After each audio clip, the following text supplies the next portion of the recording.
안녕하십니까. 김박사 부동산TV의 김성봉입니다. 이번 만남에서는 재개발사업, 재건축사업 등의 정비사업, 공사계약서의 물가 변동 관련 규정에 관하여 정리하도록 하겠습니다. 이 내용과 밀접한 관련성을 맺는 세 가지 영상을 이미 소개해드렸습니다. 이 영상에 관한 정보는 이 영상의 아래에 있는 더보기 해시태그가 있는 부분이죠. 제가 올려두었으니까 필요하시면 클릭만 하시면 바로 확인할 수가 있을 것입니다. 이 주제를 효율적으로 정리하기 위하여 5가지 내용으로 나누어 정리해 두었습니다. 제일 먼저 2000년의 건설교통부 정비사 표준공사 계약서의 관련 규정을 살펴볼 것이고요. 그리고 일부 자료에서는 건설교통부, 다른 일부 자료에서는 국토해양부라고 표기되어 있다는 것도 이미 말씀드렸고요. 바로 이러한 영상들 소개하면서 다 알려드렸습니다. 뿐만이 아니라 다음 화면에 다시 한 번 더 재정리해 두었으니까 걱정할 이유는 없을 것 같습니다. 그런 후 2011년 서울특별시 정비사업 공사표준계약서의 관련 규정을 살펴보고요. 그런 후 2024년 국토교통부 정비사업 표준공사 계약서에 관하여 살펴볼 텐데요. 2가지 내용으로 나누어 살펴보도록 하겠습니다. 먼저 관련 보도 자료를, 그런 후 관련 규정을 확인해 보도록 하겠습니다. 그리고 마지막으로 물가 변동에 사용되는 대표적인 2가지 지수인 소비자 물가 지수와 건설공사비 지수를 비교해 보도록 하겠습니다. 10개년치를 비교할 텐데요. 5개년씩 나누어 2차례 정리해 두었습니다. 그리고 각 조합에서는 말입니다. 자문 변호사님과 잘 상의하셔서 이러한 공사계약서를 신중하게, 꼼꼼하게 작성하셔야만 나중에 후회하는 일이 생기지 않을 것입니다. 그리고요, 시공자와 조합은요, 상대가 제압해야 할 대상이 아니라 상호 존중과 신뢰의 바탕 위에서 끝까지 윈윈 하는 관계로 이어가야 할 대상이라는 거 잊지 말아야만 할 것입니다. 그렇지 않으면 양자 모두 공멸하는 그런 경우가 생길 수도 있다는 것입니다. 이쯤 말씀드리고요. 화면 정리하고요. 본격적으로 정리를 시작하도록 하겠습니다. 먼저 예고 드렸던 대로 2000년 건설교통부 정비사 표준공사계약서의 관련 규정을 살펴보도록 하겠습니다. 아래 국토교통부 연혁에 관하여 정리해 두었습니다. 이미 말씀드렸던 건데요. 재정리해 보도록 하겠습니다. 1994년 12월부터 건설교통부라는 명칭이 사용되다가 2008년 2월부터는 국토해양부로 명칭이 변경되었고요. 그리고 2013년 3월부터 지금까지 국토교통부라는 명칭이 사용되고 있죠. 그럼 2000년 당시의 명칭은 건설교통부였습니다. 그런데 2011년 서울시의 편의상 계약서겠습니다. 계약서가 작성 배포된 시기에는 그 명칭이 국토해양부라는 거 바로 다시 한 번 더 확인할 수 있을 것으로 믿습니다. 그리고 아래 다른 하나의 연혁이 제시되어 있는데요. 그게 바로 재정경제부와 통계청의 연혁이라는 것입니다. 바로 여기에 들어가 있는 이 표현 때문에 제가 이 연역도 정리해 두었습니다. 통계청이 바로 소비자 물가 지수를 조사 발표하는 기관인데요. 이 통계청은 말입니다. 1990년 12월에 경제기획원 산하에 있다가 경제기획원은 1961년부터 1993년까지 존재하였던 기관입니다. 바로 경제기획원의 조사통계국에서 성격하여 독립한 기관입니다. 그래서 통계청에서는요, 1991년 1월 최초로 소비자 물가 지수를 조사 발표하였습니다. 1990년 12월분에 대하여 말입니다. 그렇다면 2000년의 경우에 있어서 소비자 물가 지수를 조사 발표하는 기관은 재정경제부가 아니라 통계청이 되어야 할 것입니다. 일부 조합의 공사도급 계약서에 보면 말입니다. 여기에 통계청 대신에 재정경제부가 들어가 있는 경우도 있고 바로 2000년도의 낡아 빠진 그 내용을 그대로 확인도 안 하고 가져왔기 때문이겠죠. 경우에 따라 기획재정부, 경제기획원까지 들어가 있는 경우도 저는 보았습니다. 전부 통계청으로 바뀌어야 하겠죠. 여기까지도 이해하셨을 것으로 믿고 화면 정리하고 처음으로 되도록 하겠습니다.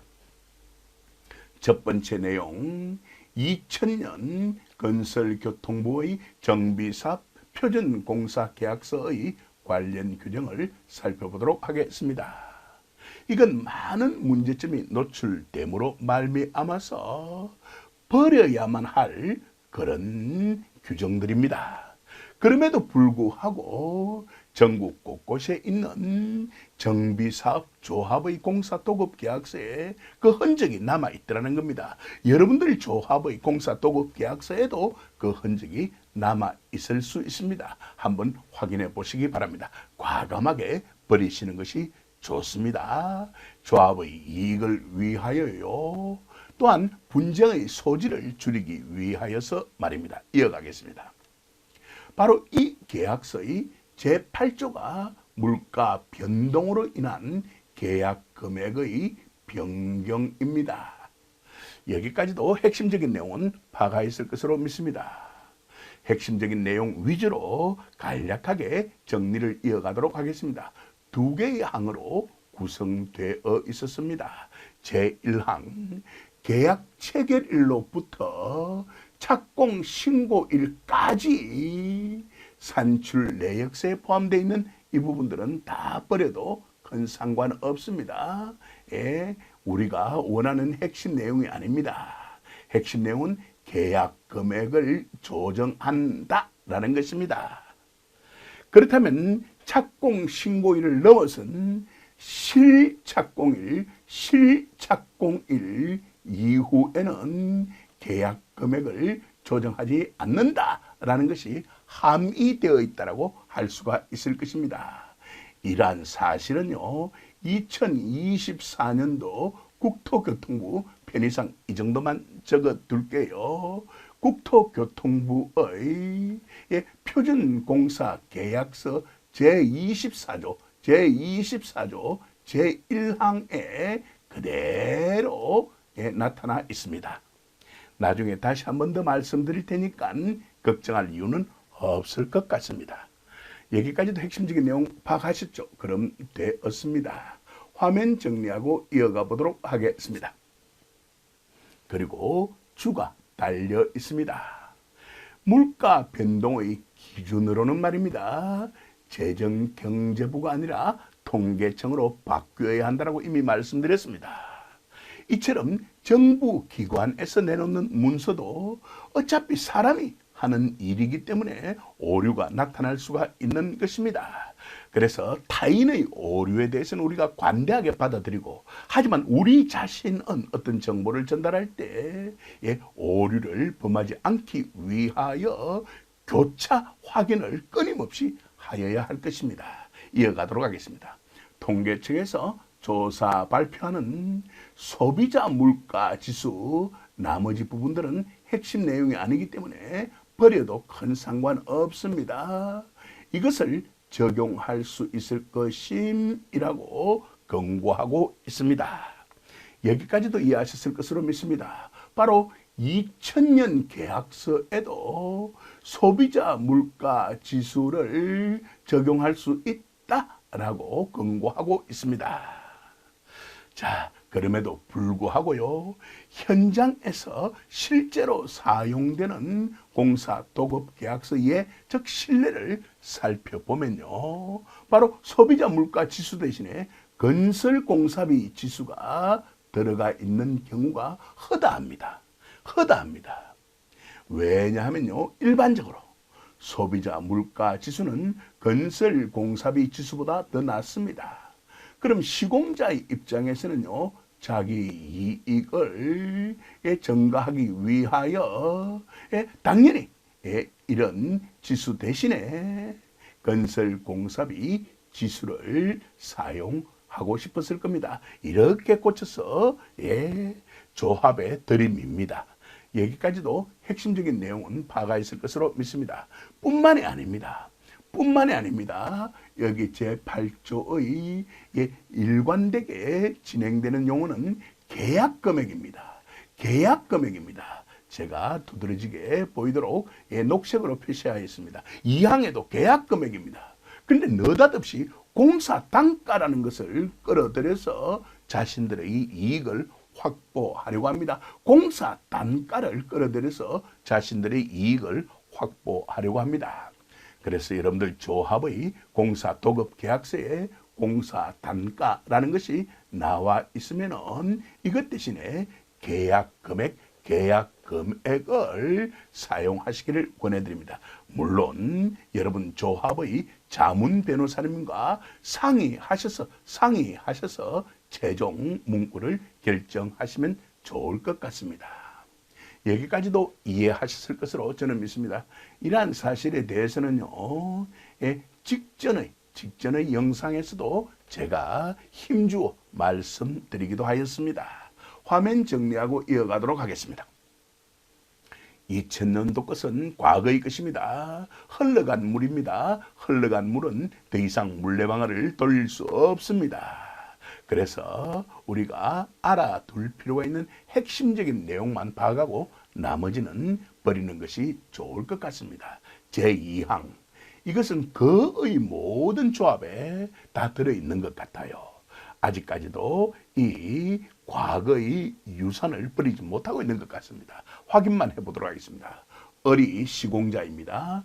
계약 금액의 정액을 요구하는 경우에는 계약금액 조정 내역서를 제출하여야 한다라고 규정은 해두고 있습니다만은 일반적으로 시공자는 미적거립니다.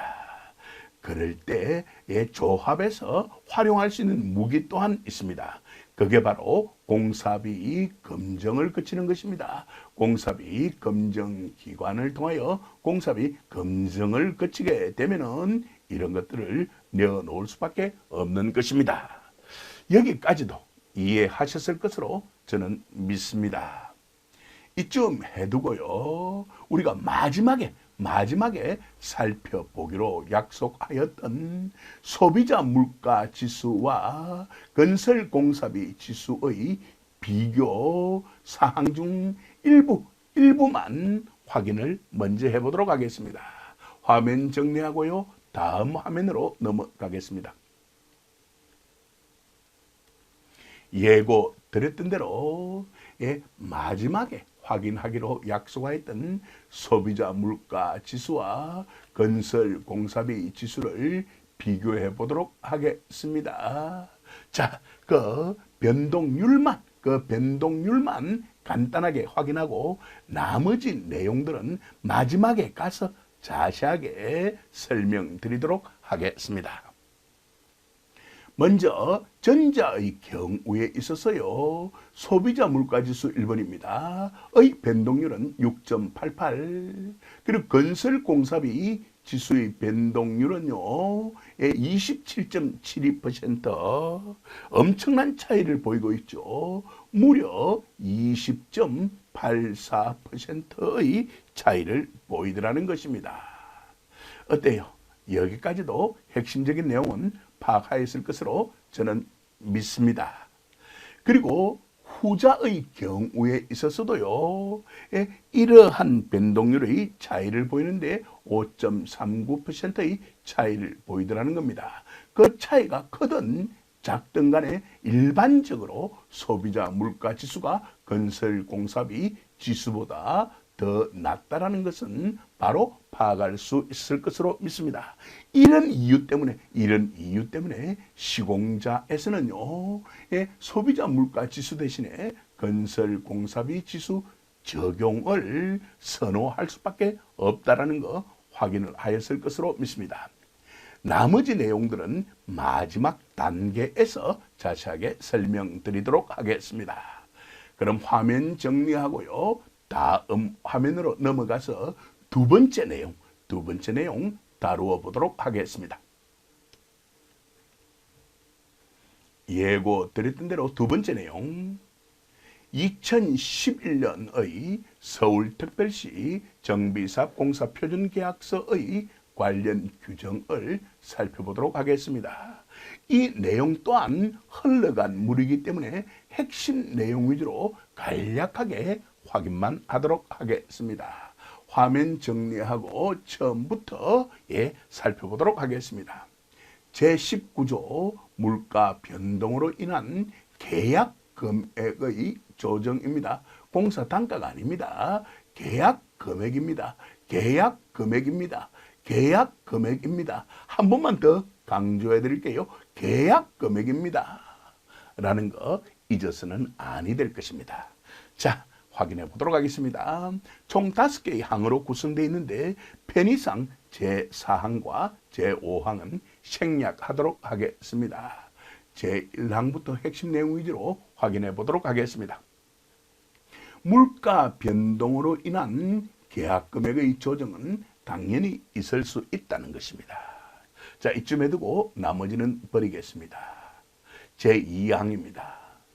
이러한 제1항에 따른 계약금액의 조정 시에는 말입니다.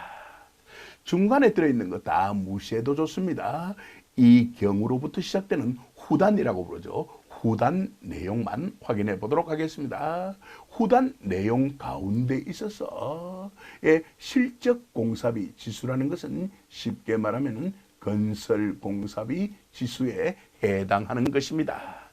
이쯤 말씀드릴게요. 이 경우 통계청 여기에서는 용어를 바로 쓰고 있죠. 통계청 발표 소비자 물가지수 또는 한국건설기술연구원은 발표 건설공사비 지수 중 변동률이 낮은 것을 적용한다라고 규정해 두고 있습니다. 거의 모든 조합에서는 바로 이 규정이 사용되고 있는 것입니다. 일부 조합에서는요, 이 규정을 넣었다라고 대단히 기뻐하고 광고도 하고 그러는데 그럴 이유 없습니다. 당연히 들어가야만 할 그런 규정입니다. 이점 말씀드릴게요. 적어도 2011년 이후의 계약서에는 말입니다. 주도 필요하면 각자 확인하십시오. 흘러간 물은 저는 버리겠습니다. 화면 정리하고 이어갈게요. 제3항입니다. 제1항에 따라서 계약 금액을 정액하는 그런 경우에는 을의 청구에 따른다라고 규정해 두고 있습니다. 중간에 있는 거 다 버려도 상관없습니다. 흘러간 물입니다. 이번에도 이 경우부터 시작하는 후단 부분의 내용만 확인해 보도록 하겠습니다. 이 경우 을이 계약 금액의 정액을 청구하는 이렇게 연결되겠죠. 경우에는 계약 금액 조정 내역서를 첨부하여야 한다라고 규정해 두고 있는데 이는 2000년의 건설교통부 계약서의 제2항과 다름이 없다라고 할 수가 있는 것입니다. 여기까지도 이해하셨을 것으로 믿고요. 그리고 이 제3항의 이 경우 앞부분의 내용은 국토교통부의 표준공사계약서 제24조 제2항에 반영되어 있는데 이 또한 나중에 제가 생략해 버릴 겁니다. 왜? 혼자서라도 이런 내용은 확인할 수 있는 것이니까요. 크게 중요한 것은 아니니까 말입니다. 이점 말씀드리고요. 이상으로 두 번째 내용 정리 또한 마무리 짓도록 하겠습니다. 이제 화면 정리하고요. 세 번째 내용과 네 번째 내용 연이어 정리하도록 하겠습니다. 예고드렸던 대로 세 번째 내용과 네 번째 내용은요. 2024년의 국토교통부 정비사 표준공사계약서의 내용들인데요. 보다 더 구체적으로 3번에서는 그 관련 보도자료를 살펴보기로 약속하였고요. 4번에서는 그 관련 규정을 살펴보기로 약속을 하였습니다. 그리고 이 내용 또한 우리가 앞서 정리한 영상에서 살펴보기도 하였던 것입니다. 이쯤에 두고 화면 정리하고요. 처음으로 되돌아가서 핵심 내용 위주로 정리 이어가 보도록 하겠습니다. 보도자료입니다. 국토교통부의 말입니다. 그 제목은 정비사업 표준공사계약서 배포입니다. 이 보도자료는 총 4페이지로 구성되어 있는데 이 부분은 1페이지에 그리고 여기서부터 여기까지는 2페이지에 그리고 이 부분은 4페이지에 포함되어 있었던 내용입니다. 이점 말씀드리고 화면 정리하고 순서대로 이어가도록 하겠습니다. 그동안이라는 것은 과거에는 말입니다. 적어도 현재까지는 말입니다. 이렇게 연결되겠죠. 그럼 새로운 내용으로 개선된 것과 비교할 필요가 있을 것입니다. 여기까지도 핵심적인 내용 파가 있을 것으로 믿습니다. 다수의 정비 사업에서 물가 변동에 따른 공사비 조정을 위하여 핵심 내용부터 먼저 보겠습니다. 소비자 물가지수 변동률을 적용해 왔습니다. 이거는 2000년도에도 그랬고요.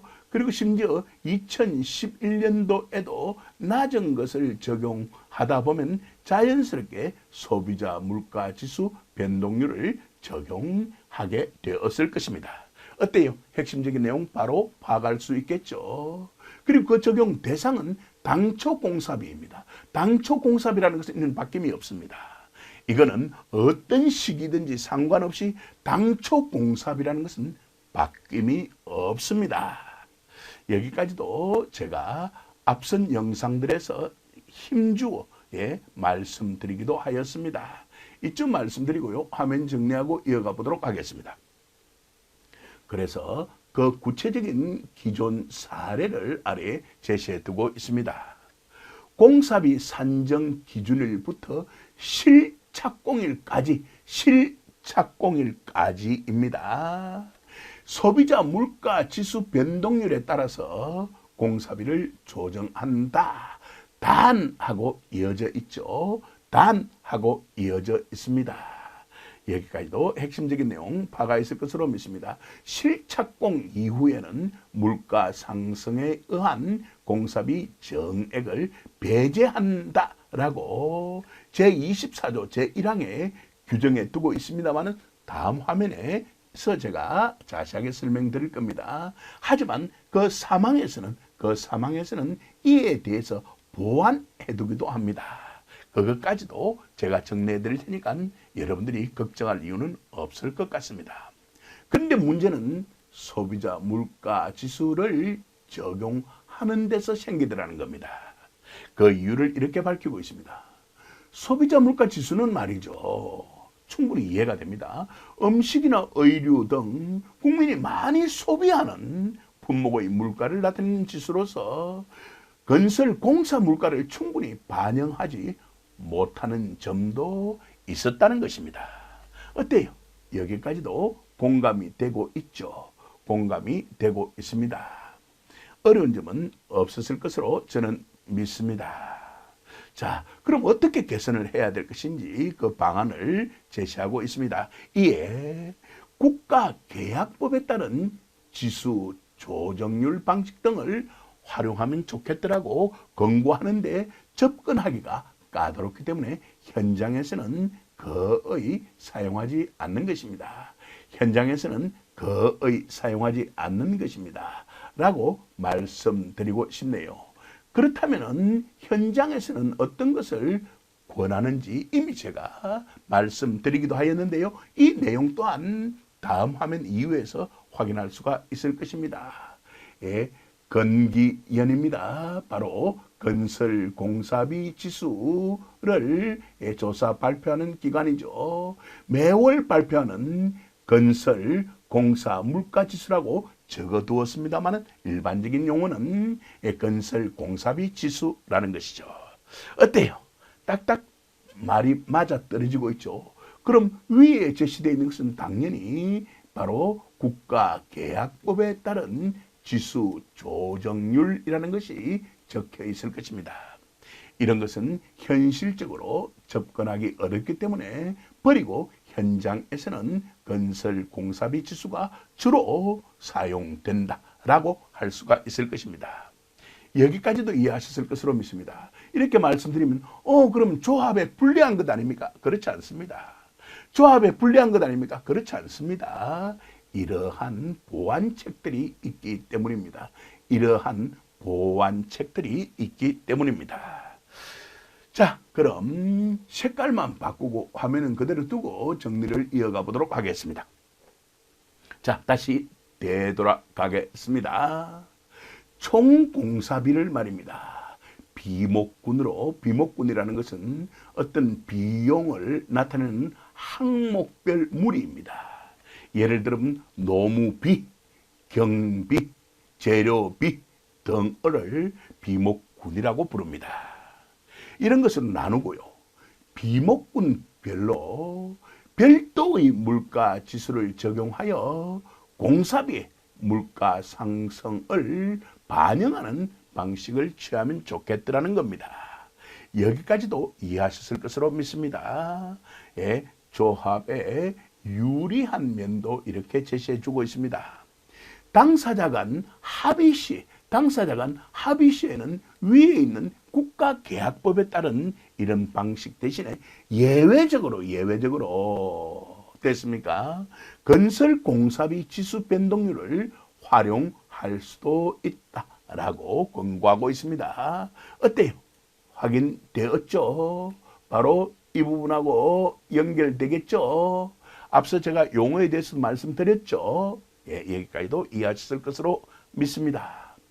그리고 이 경우 공사비에서 간접공사비, 관리비, 이윤을 제외한 나머지가 바로 직접공사비거든요. 직접공사비는 총공사비의 약 70%를 차지합니다. 그럼 전부에 됐습니까? 예, 변동률을 적용하는 것이 아니라 총공사비 중 70%에만 적용한다면 인상 정도는 떨어지게 될 것입니다. 어때요? 이런 것들을 알고 계약이 이루어져야만 결국 조합의 피해를 혹은 손해를 줄일 수가 있을 것입니다. 라고 말씀드리고 싶네요. 화면 정리하고 이어가 보도록 하겠습니다. 특히요, 착공 이후에는 실착공 후가 되겠죠. 실착공 이후에는 물가 상승에 의한 공사비 정액을 배제하는 것이 일반적인 경향이었습니다. 그것이 바로 제1항에 규정되어 있는 내용입니다. 하지만 시공자에게 가혹한 요구가 될 수 있다는 겁니다. 특정 비용이 급등을 하였을 경우에 있어서는요. 그래서 그 보완 규정이 바로 제3항입니다. 바로 여기에 제시되어 있는 것은 그 제3항과 관련이 있는 내용입니다. 자, 이쪽 말씀드리고 이어가도록 할게요.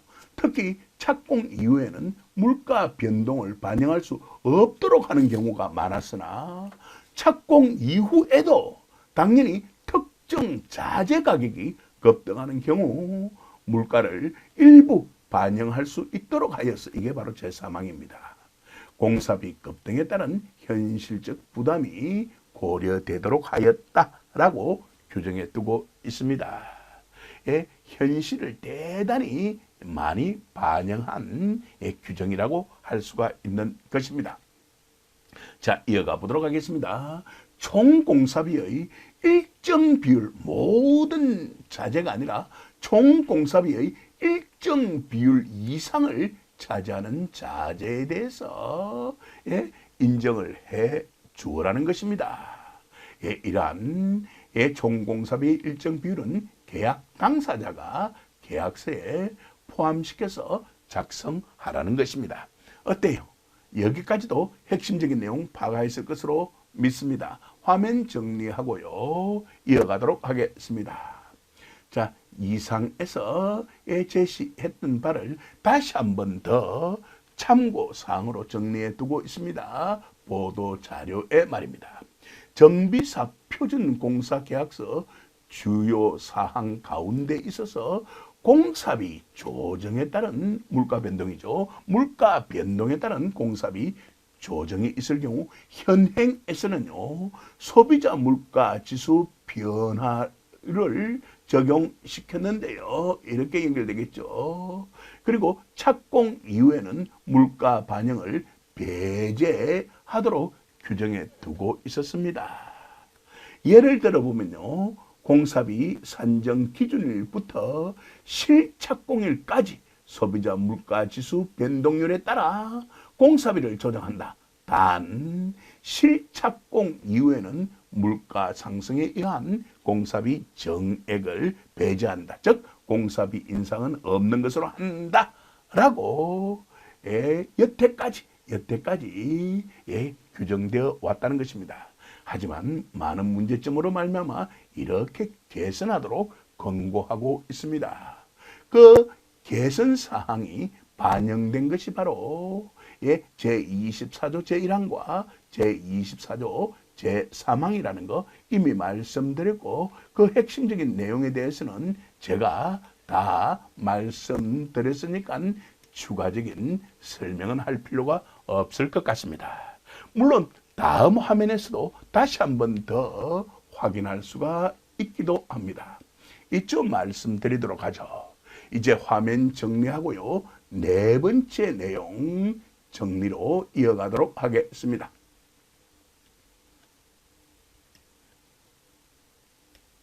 예고 드렸던 대로 네 번째 내용은 2024년 국토교통부의 정비사 표준공사계약서의 관련 규정인데요.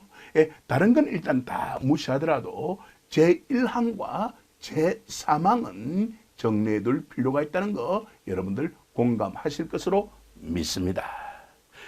나머지들은 일단 버릴 것입니다. 한 화면에 그걸 모두 다 담을 수 없어 두 개 화면으로 나누어 네 번째 내용을 정리해 두었습니다. 그럼 바로 진행하도록 하겠습니다. 제24조입니다. 물가 변동으로 인한 계약 금액의 조정이라는 것입니다. 제1항입니다. 공사비는 말입니다. 핵심적인 내용 위주로 정리해 나갈게요.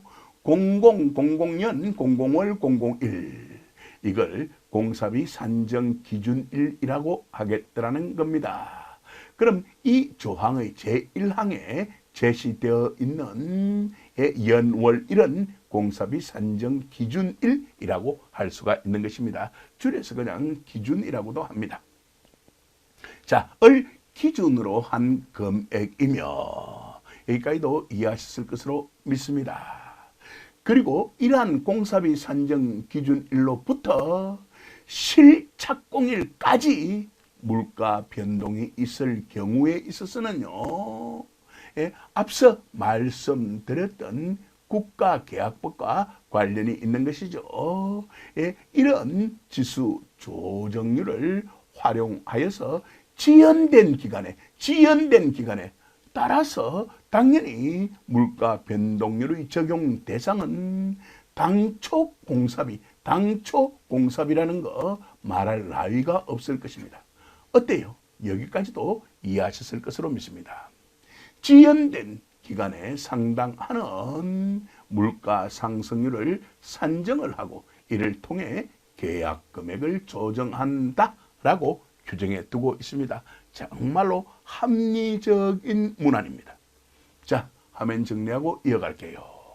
다만으로 시작되는 단서가 제시되어 있습니다. 이미 다 말씀드렸던 거죠. 제24조 제1항 단서입니다. 실착공 이후에는 물가 변동으로 인한 계약 금액의 조정은 없는 것으로 한다라는 것입니다.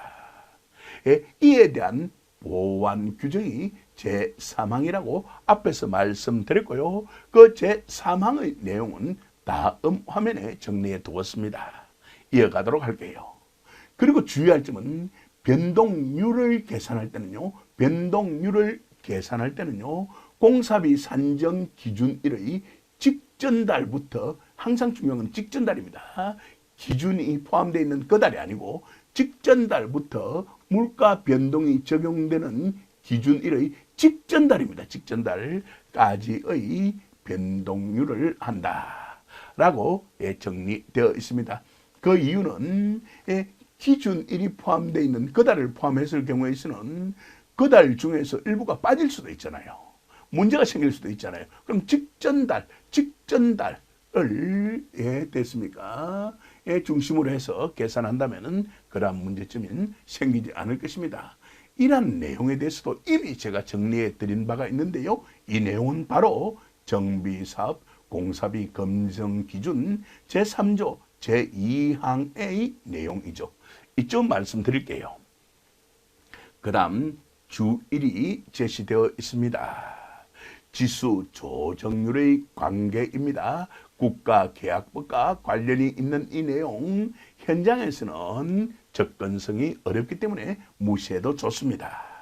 그럼 주2에서는 다만으로부터 시작하면서 단서가 제시되어 있는데 건설공사비 지수의 변동률을 사용할 것을 권고하겠죠. 어때? 말이 딱딱 맞아 떨어지고 있죠? 그럼 되었습니다. 도급인과 조합이죠. 수급인 시공자죠. 상호 합의하는 그런 경우에 있어서는요.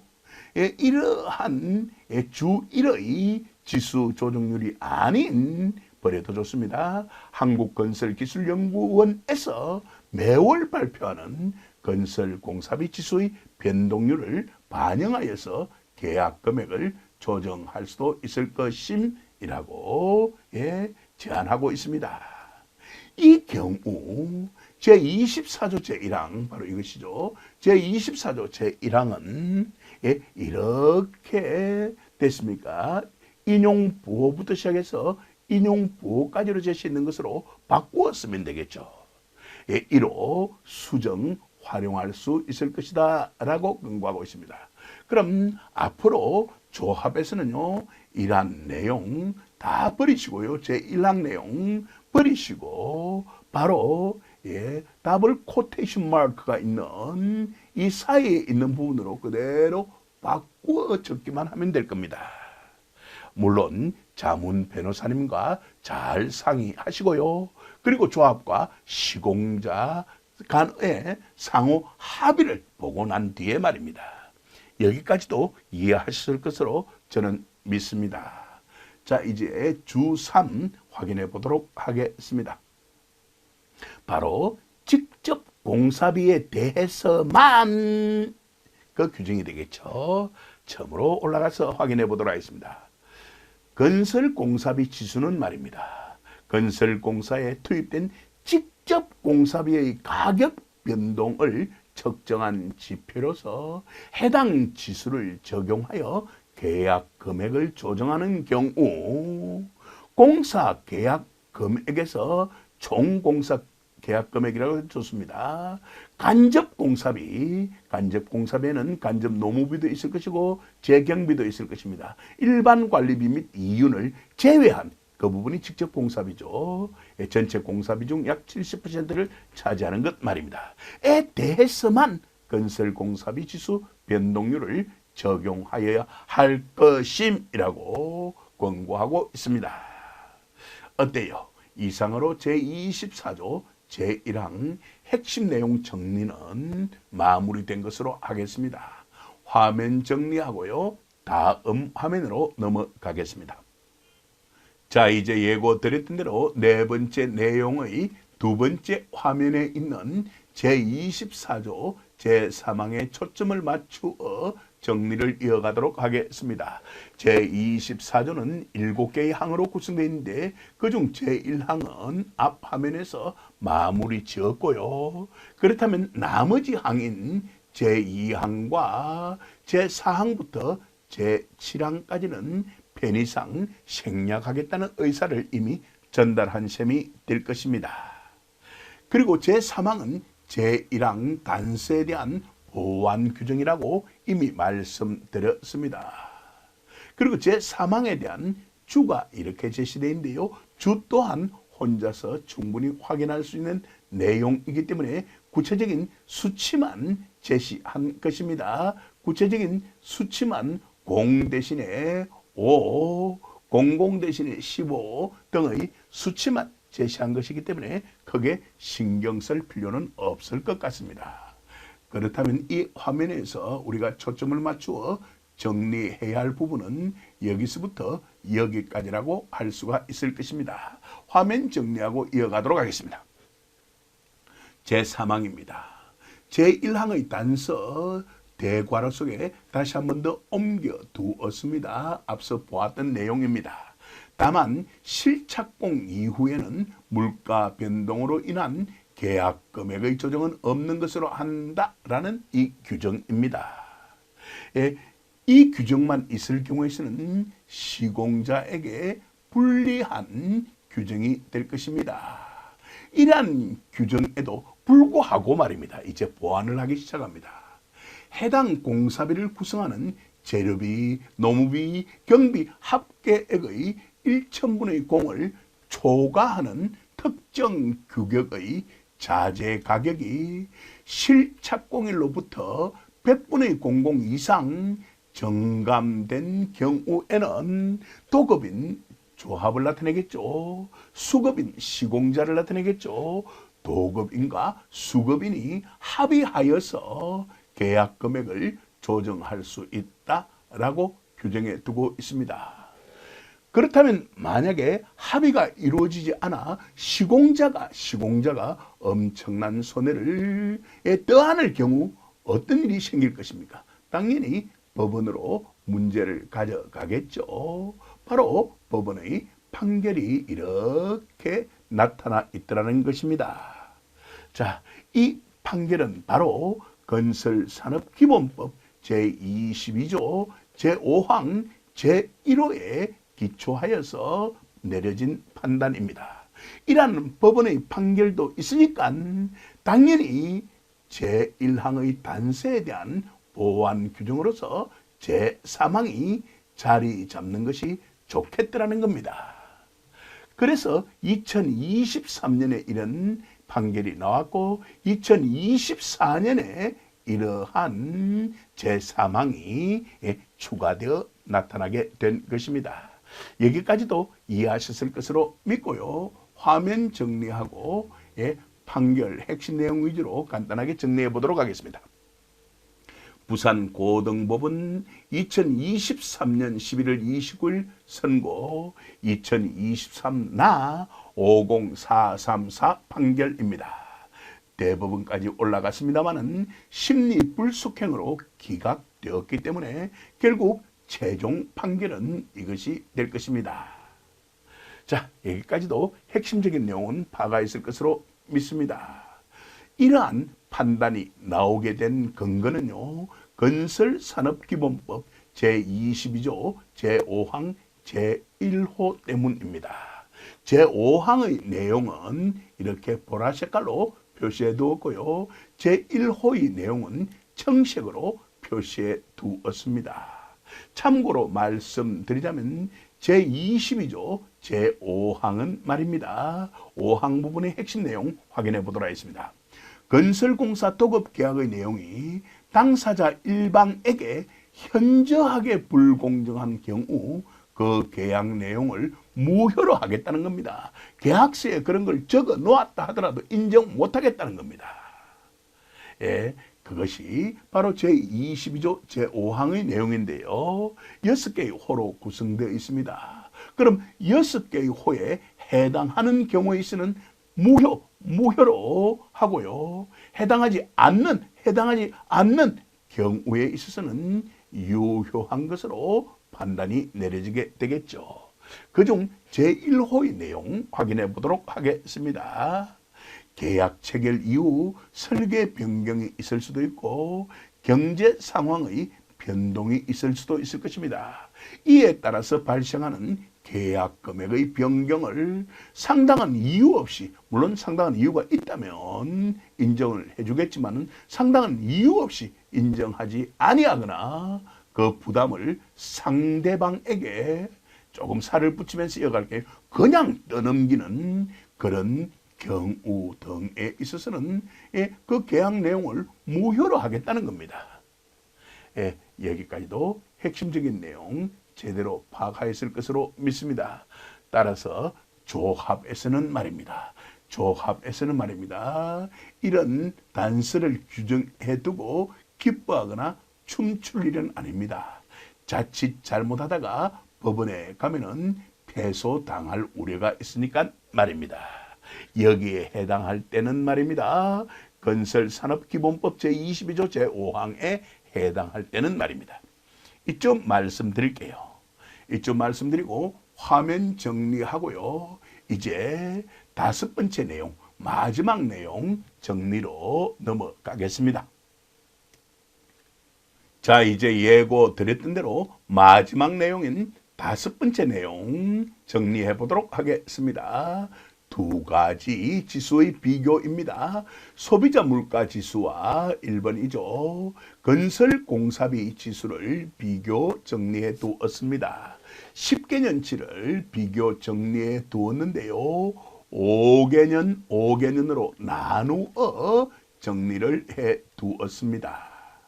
자, 그리고 여기에 제시되어 있는 기준이라는 것에 대해서는요, 2024년 국토교통부 정비사 표준공사 계약서 제24조 제1항 정리를 하면서 말씀을 드렸고요. 그리고 정비사업 공사비 검정 기준 제3조 제2항에서는요, 변동률을 계산할 때는 바로 기준의 직전달부터 기준의 직전달까지의 변동률이다라고 규정해 두고 있습니다. 그렇다면 6월의 직전달은 5월이 될 것이고요. 그리고 3월의 직전달은 2월이 될 것입니다. 첫 번째, 두 번째 칸을 구성하는 내용들이 어떤 과정을 거쳐서 나오게 되었는지 정확하게 이해하셨을 것으로 저는 믿습니다. 화면 정리하고 이어가 보도록 하겠습니다. 1번 소비자 물가 지수의 경우요. 2016년 5월의 지수가 95.48, 2021년 5월의 지수가 102.05였습니다. 그럼 변동률은 102.05 빼기 95.48 유리니까 나누기 95.48의 결과값이 6.88%라고 할 수가 있을 것입니다. 나머지 변동률의 결과값도 이러한 방식으로 도출된 것입니다. 추가적인 설명은 필요 없을 것 같습니다. 자, 그럼 2016년 5월부터 2021년 5월까지의 소비자 물가지수 변동률 6.88%, 건설공사비 지수 변동률 2번이죠. 27.72%, 두 변동률의 차이가 20.84%입니다. 엄청나게 많이 벌어졌죠. 이 당시에는 말입니다. 일반적으로는 5% 남짓 정도 벌어지는데 말입니다. 5개년 같으면요. 자, 그리고 2021년 5월부터 2026년 2월까지의 변동률은 각각 16.02%와 21.41%로 나타나더라는 겁니다. 그 차이는 5.39%라더라는 겁니다. 여기까지도 이해하셨을 것으로 믿습니다. 자, 구체적인 예를 들어 설명하는 것이 나을 것 같습니다. 2016년 6월, 바로 이것과 관계가 있겠죠. 기준 당초 공사비가 5천억 원인 경우에 있었어요. 5천억 원인 경우에 있어서 소비자 물가 지수를 적용하였을 때 정액 산식은 5천억 곱하기 소비자 물가 지수, 즉 1번 변동률 6.88%를 곱한 값인 344억 원이 결과값으로 나타날 것입니다. 344억 원이 말입니다. 반면에 건설공사비 지수를 적용하였을 경우에 있어서 5천억 곱하기 27.72%의 결과값이 1386억 원으로 나타나더라는 겁니다. 이 두 가지 차액이 무려 1042억 원으로 나타나더라는 겁니다. 만약 당초 공사비가 5천억 원이 아니라 1조 원이었다면 2배의 차액이 결과값으로 나타날 수도 있다는 겁니다. 그래서 정말 공사 도급 계약서를 작성하고 체결할 때는 자문 변호사님과 상의를 하여서 신중하게 꼼꼼하게 하여야 한다는 것입니다. 그렇지 않으면 나중에 후회할 일이 반드시 생기더라는 겁니다. 여기까지도 이해하셨을 것으로 저는 믿습니다. 화면 정리하고 이어가 보도록 하겠습니다. 이것과 관련된 법원의 판결 하나를 소개해 드리도록 하겠습니다. 이 해당 조합의 경우에 있어서도요, 도급공사 계약서에 소비자 물가 지수에 따른 공사비 인상을 하겠다라고 규정을 해두고 있었습니다. 그런데 뒤늦게 시공자에서 볼 때요, 소비자 물가 지수를 적용한 경우에 8.32%로 나타나더라는 겁니다. 인상 비율이. 그러다 보니까 자기들이 엄청난 손해를 보았다는 그런 느낌이 들었는가 봐요. 그래서 뒤늦게 32%의 인상 비율을, 거의 4배 정도의 인상 비율을 주장하면서 착공을 거부하였습니다. 그렇다면 조합에서도 가만히 있지는 않을 겁니다. 법원에 그 문제를 가져갔을 것입니다. 소송의 결과 법원에서는요, 약 133억 원의 손해배상을 하라고 시공자에게 패소 판결을 내렸습니다. 시공자가 이러한 소비자 물가 지수에 따른 공사비 인상 비율을 받아들일 수 없다라고 하다가는 이런 낭패를 당할 수도 있으니까 시공자도 조심할 수밖에 없을 것 같습니다. 여기까지도 이해하셨을 것으로 믿고 화면 정리하고 이어가 보도록 하겠습니다. 최근에 선고가 난 것입니다.